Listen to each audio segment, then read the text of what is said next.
So today I'm going to look at 5 mistakes I made when I was beginning landscape photography. So whenever you're learning something new, there's always a learning curve to it, and that can be whether it's photography or any skill or anything you set out to do. And no matter how much you go out and start reading and watching videos, just all the information can be overwhelming, even if you're trying your best to learn it. We all start somewhere, and you know, the mistakes are made in the beginning as you learn more and more about the subject. Well, today I'm going to talk about 5 mistakes I made as a beginner in landscape photography that I wish I'd learned a little sooner. And I could have titled this video 5 tips to make your landscape photography better, but I thought it'd be more interesting to sort of present it in a form, a fashion of we all start from somewhere, we all make mistakes in the beginning, and we all learn as we go, and we just continue to improve. So that's why we're going to take this video and frame it as 5 mistakes I made when I was getting started that I wish I'd learned a little sooner that made big improvements in my landscape photography. Let's get on to number 1.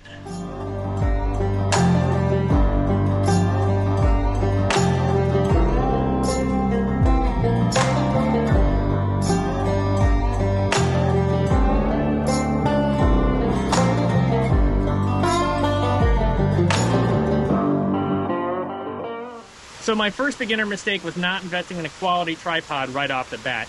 And this is something we all make mistakes, and it's probably not going to matter that I'm going to say always invest in a quality tripod, because I had people tell me that.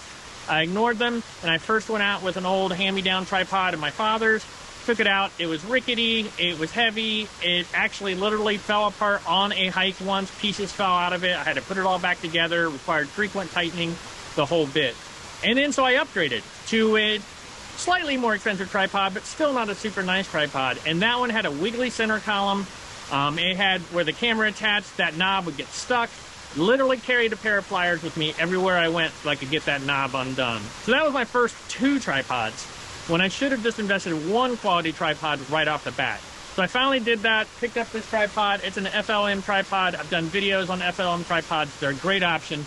But this has just made life so much easier. It's a stable platform.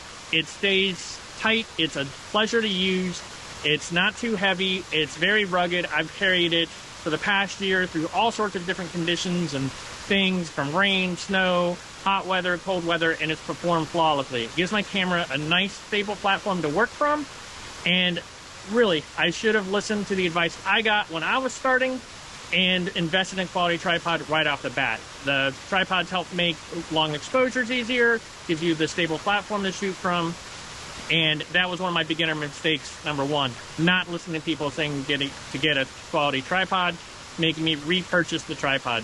So if you're new, a beginner to landscape photography, listen to those people that say invest in a quality tripod, because it seems like a heavy cash outlay up front, but it really is worth doing.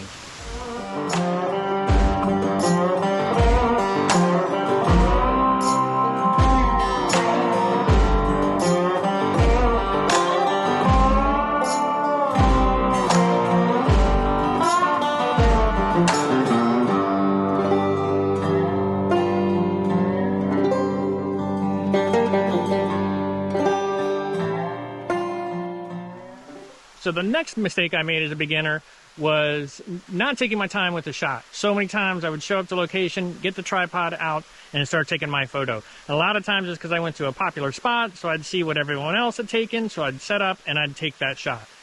And over time you learn, you know, everyone else has taken that shot. So you really need to stop, focus, pay attention, and walk around and find the composition you want. What story do you want to tell? What did you feel when you first got to the place? What do you want to show viewers of your photo how you felt? And the way to do that is to just sort of walk around, take a look at things from different angles, and try to find something that's a little different than what everybody else has done. Now, this is one I still struggle with today, and I still sometimes rush into a shot because I get excited. Either it's a new place, and it's like, oh, this is great, or it's an old place that I go to many a time, but I'm having a hard time breaking out of my normal composition. You know, I get there, I see it, and maybe the waterfall is running a little stronger, a little less. And so to me, it's still somewhat of a new picture, but it's still not really a unique composition. So take your time with the shot. It's a trained skill, in my opinion, something you really need to do. And I think the best thing to do is get to a location, put your backpack down, look around, see what you see, What story do you want to tell? What's really sticking out to you? And that'll help inform your composition to tell the story you want to tell.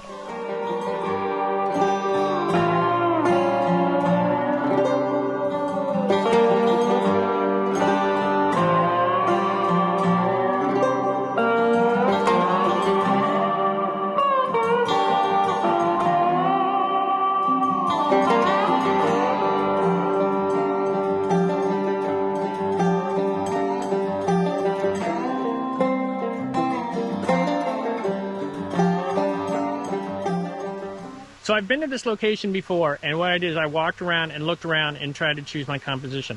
It's a little tight in here. The waterfall is right here, right off this creek wall, and there's not a whole lot of room back here without the trees and such. Potentially a framing opportunity back in this way if I wanted to go push and explore back there a little more. But for now, I sort of wandered around up and down the creek bed, a little bit up on this rise, and I found what I think is a slightly different composition than what I shot last time. Looked interesting. You may have noticed I was using the phone to sort of frame things up. That's a handy little tip using an iPhone or whatever portable phone you have, because it sort of turns it into a 2D image, which is a little bit better than just seeing it with your eyes. You can sort of see what the camera's going to see quickly without setting up a lot of things and let you test out a lot of compositions quickly. So I sort of set up here. Got a super wide angle lens shooting at 14 millimeters. Do have the polarizing filter on, and we're going to just take a couple shots from here and see what goes. But this is one of the mistakes I made a lot as a beginner in the beginning, is I would rush into a shot. I'd get somewhere, I think I immediately saw the composition and shoot it and be done. Now I try to take more time, study my approach, figure out what I want to do with the shot, and go from there. It is something I still struggle with, and I have to remind myself, slow down, take your time, find the shot. So yeah, that's tip number 2.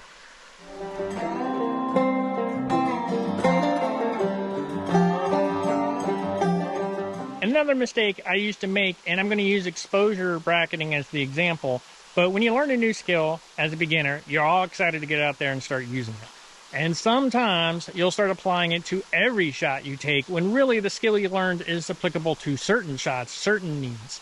So for me, it was exposure bracketing. I learned exposure bracketing. I heard, hey, you should get, a 1 stop under, normally exposed, 1 stop over, so you have everything and you're good to go. Maybe even 5 images, you get 5 stops worth of images to do it using exposure bracketing. Well, when I learned how to exposure bracket, I bracketed everything. I'd come out, whether the scene needed it or not, I'd bracket it. And I'd walk away from every shot with like 5 images, maybe 7 images, and I didn't really need that many. The dynamic range of my camera could handle it. I really probably could have gotten it in 1 shot, maybe 2 at most, exposing once for the highlights and once for the shadows, and been fine. But nope, I was going out every time and bracketing everything. So for example, in this scene here with this little waterfall coming down, I'm pretty much in the dark. There's not a whole lot of brights going on. There's a teeny bit of sky up there, but if you frame it right, you wouldn't need to do a 5-stop exposure bracket on it. You could get it in 2 shots. You could probably get it in 1 with some of the newer cameras and things like that. So that's something to be aware of as you're out there learning things. You're going to learn new skills. I used exposure bracketing for my example, but really, focus stacking. Yes, there are scenes that need focus stack, but just because you've learned how to focus stack doesn't mean everything does. Sometimes the right aperture will get you the depth of field you need.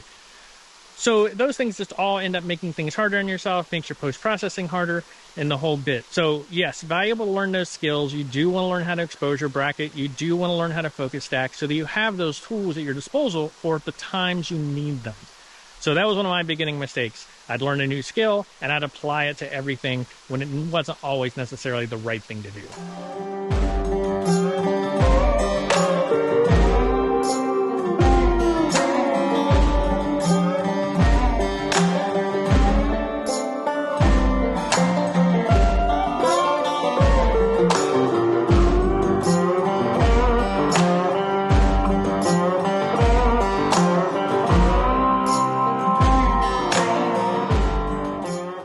So one of my beginning landscape photography mistakes was not using the histogram.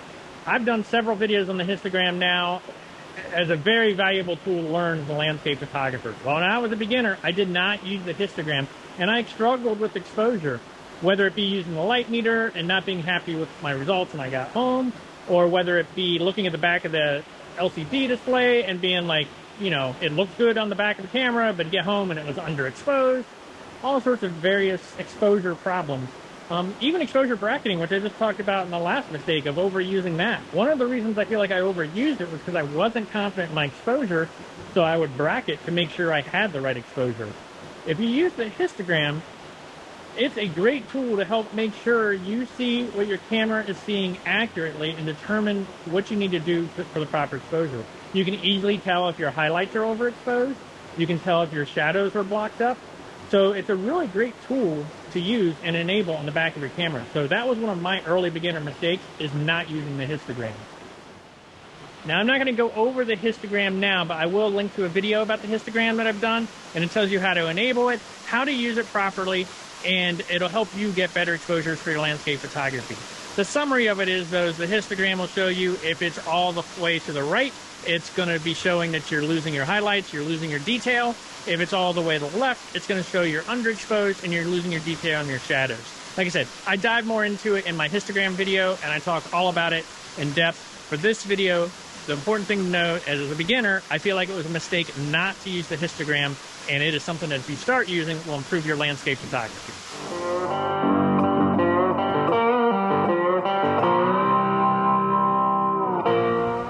Okay, and the last thing, my fifth beginner's mistake, is I wish I'd started using filters sooner, specifically polarizing filters. I tend to like to photograph waterfalls. I'm in the Midwest, so we have lots of greens, lots of trees and things like that. And I really wish I'd started using circular polarizers much sooner. They help cut the glare out the water, give you a little bit of saturation to the leaves and things like that. But it's really made a big difference in my photography. And I went my early years never using a filter, always just photographing, no filter. So I tended to have a lot of glare, a little more harsh light, things were washed out just a little bit more. And then when I started using circular polarizers, I really feel like it took my images up a notch. So while I'm not a big gear heavy person or always recommending certain gear, certain things like that, in this particular case, I do think a circular polarizer should probably be an early investment for a landscape photographer, especially if you like photographing things with water or green leaves or anything like that.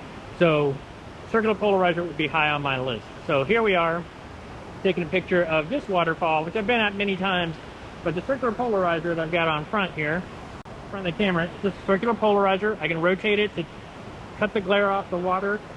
Gives me, knocks about a half stop to a stop off the photo, probably half a stop. So, you need to make some shutter adjustments and things like that. But I think it'll just give that image just a little bit more punch. And like I said, it's something I really wish I'd started using sooner in my landscape photography. So I've done a review on the circular polarizer I use. I'll link to that in the description in case you want to check one out. I've been pretty happy with mine. But again, adding circular polarizers to my landscape photography kit, I feel was well worth doing, and what I would consider not using one, beginner landscape photography mistake.